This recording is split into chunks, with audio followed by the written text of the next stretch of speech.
when we look back, and we can look back actually over hundreds of years in terms of bias, systemic racism, and discrimination that has occurred.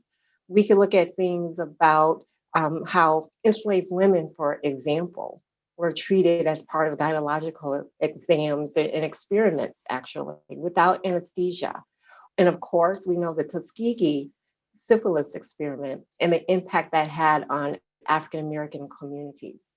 And these actions have created prevailing perceptions that have, interestingly enough, been passed on from generation to generation, where research shows that there are beliefs that still sustain today that, for example, African Americans have a different pain tolerance. And that's still in practice today, those beliefs still exist.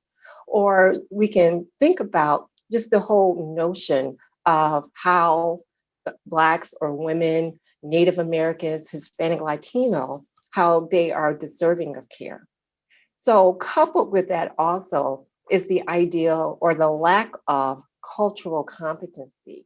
That means having providers that can adjust or adapt to the person that is in front of them.